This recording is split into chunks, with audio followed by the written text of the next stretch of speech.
I'm so tired right now that I actually feel drunk.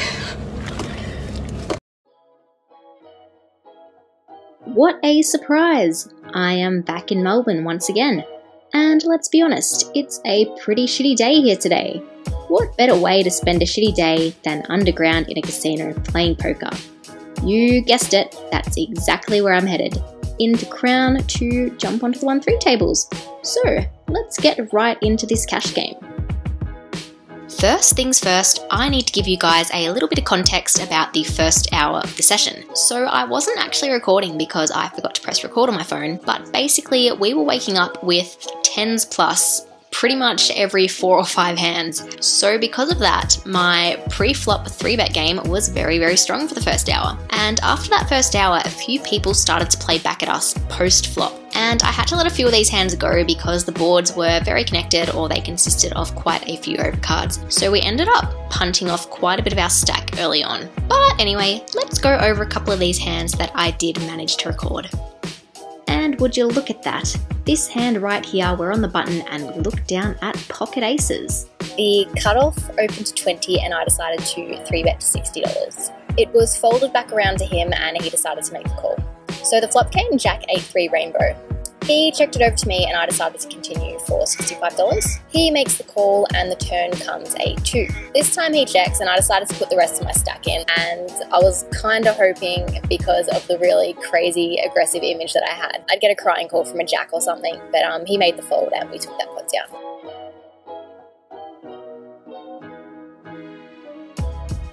So this next hand here, we've got King Jack offsuit in the cutoff. 2 people limp in and I decide to limp in as well. Small blind calls and the big blind checks. So we go 5 ways to a flop, which came King 8-10 with 2 clubs. It's checked around to me and I decide to bet $7. 2 players call and we go 3 ways to a turn, which came another 10. This time it's checked over to me again and I also elect to check back. So the river came an offsuit jack. So now we've got 2 pair, kings and jacks. So this time a player in early position decides to lead for $35. Folds over to me and I pay it off.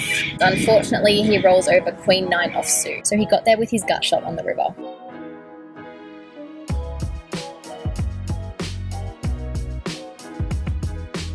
Whoa, no way. I have aces again. This time, under the gun, +1 decides to open for $15. I'm next to act and I decide to make it 40. It's folded back around to him and he decides to let it go. So we win another hand with aces. Wow. Whoa! What a crazy surprise! I haven't seen you guys for at least 7 minutes. This time, under the gun 1 opens for $15. Player in middle position just decides to flat. Gets around to me and I decide to bump it up to $65, and of course, both of the other players folded. So we won that one again. So sometime in between that last hand with the aces and now, it kind of all went to shit. We played one hand like a bit of a peanut. I had the 8 of hearts and the 9 of diamonds in the cutoff position. 3 players limp in and I also decide to limp, small blind folds and the big blind checks. So the flop came 5-6 jack with 2 hearts. So we've got a gut shot. The player under the gun decides to lead for $15. So one other player called and I decided to call with my gut shot as well for 15. We go 3 ways to a turn, which is probably the one card that we didn't want, the 7 of hearts. So we hit our gut shot, but obviously the flush is out there now as well. So this time the 2 players check it over to me and I decided to throw out a bet of $40. So the lady who was under the gun decided to call and the other player in the hand folded. Alright, I just want to stop and talk about these hands a little bit more.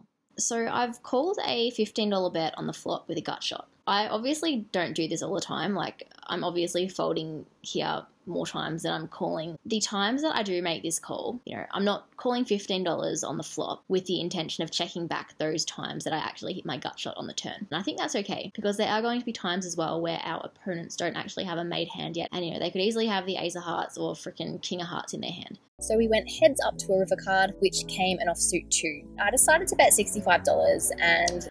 Alright, let's stop again. So, not sure how I feel about this bet on the river. I did realise at the time that, when I bet here, 99% of the time I'm only getting called by hands that beat my own. I didn't really have a lot of information on this player either. I have seen her around quite a bit, so she definitely knows what she's doing. But yeah, she obviously didn't have any info on me either because she was playing very cautiously. But yeah, considering, I'm only getting called by hands that beat my own and I'd have absolutely no information on this player, I probably should have checked it back, but yeah, I'm not sure. Obviously as soon as she calls, I know I'm beat, and she actually had the queen high flush. But yeah, she took that pot down. Not long after this hand, I decided it would be a really great time to go and eat my feelings. So that's exactly what I did, and I came back feeling refreshed and better than ever. So let's jump into the second half of the cash game session. Oh my god, I have pocket queens. This time I opened for $15 from early position. Player next act calls and everyone else folded. Flop came 9-2-3 rainbow. I continued for $30 and the other player folded, so of course I also won that hand. Ha ha ha. Haven't seen you guys for a while.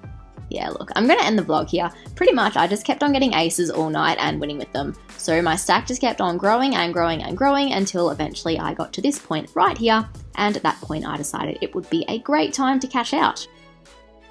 I have been here since 3:30 this afternoon. It is now 2 o'clock in the morning and I just cashed out. Because I was feeling so wrecked at this point, I clearly forgot to mention how much I ended up cashing out for. Ended up making a profit of $650, so I successfully recovered from the shitstorm that was the first table I sat on.